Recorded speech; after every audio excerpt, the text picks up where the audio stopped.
Yeah, I agree entirely. I think that the fact that China has transformed its economy is basically because they have used our protocols, to put it in your terms.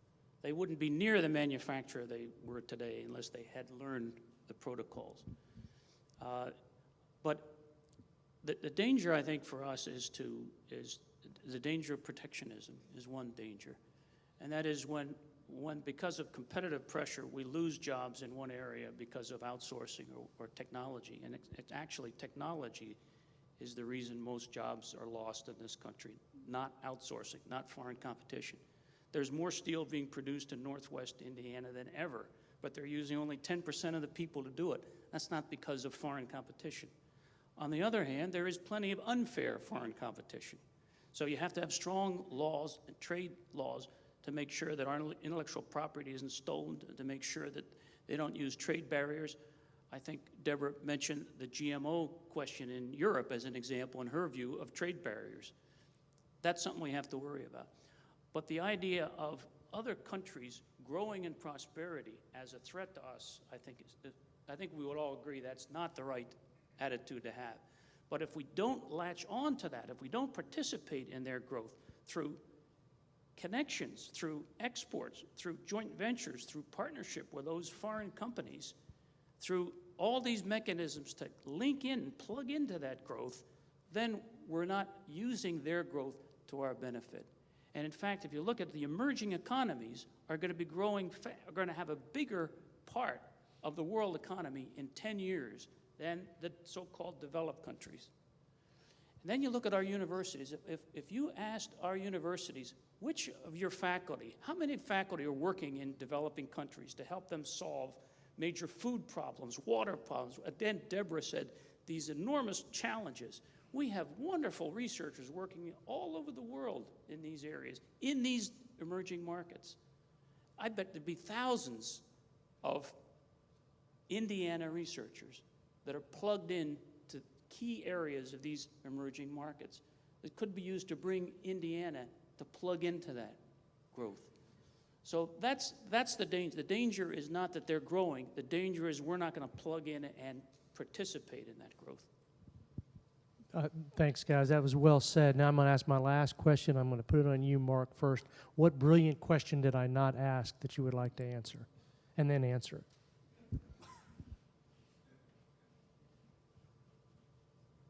Well, I think one question might be, does the state of Indiana need a vision for innovation? And how does the state of Indiana take the fruits of this discussion today, and what are the implications for it? We'll be talking about that in the next session.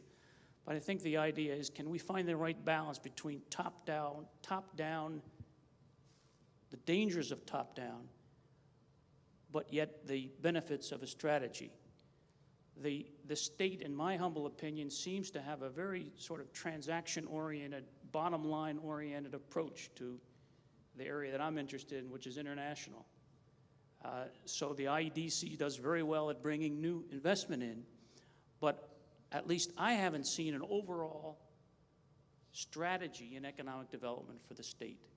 I have seen things about, well, let's take this sector and try to get our universities working together in the bioscience area. But I don't see the different parts, the education, the cultural and the arts, especially the economic development, entrepreneurship, harnessed in a strategic vision. And so the question I would ask is, do we need that? I think you answered it well. Nick, how about you? We touched on this a little bit, but I think the question maybe you could have asked is, what for the United States is the biggest threat to successful protocol society that we have? I think the answer to that is complicated, but we see some signs of it in Europe. The example of GMOs is a great example. Genetically modified technology and biotechnology can be great.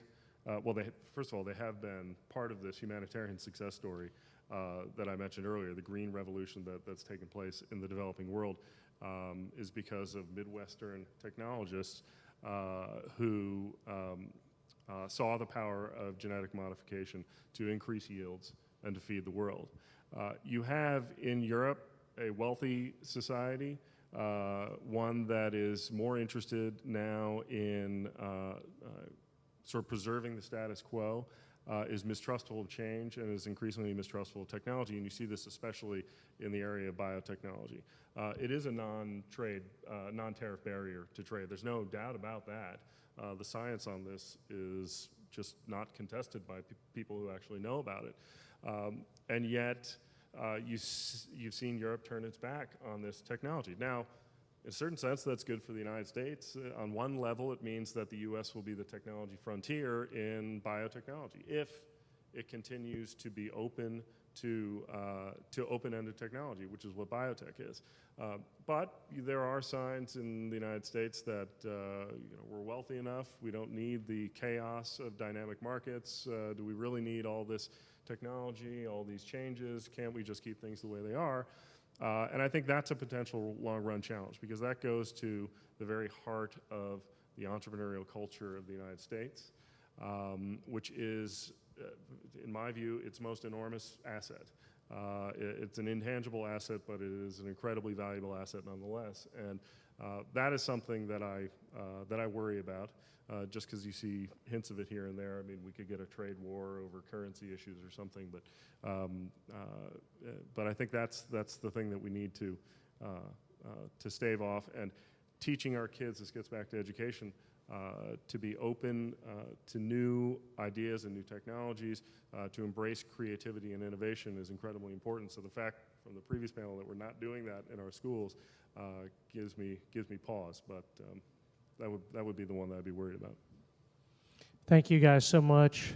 Mark Van Fleet of the Meridian Institute, Nick Schultz of the American Enterprise Institute.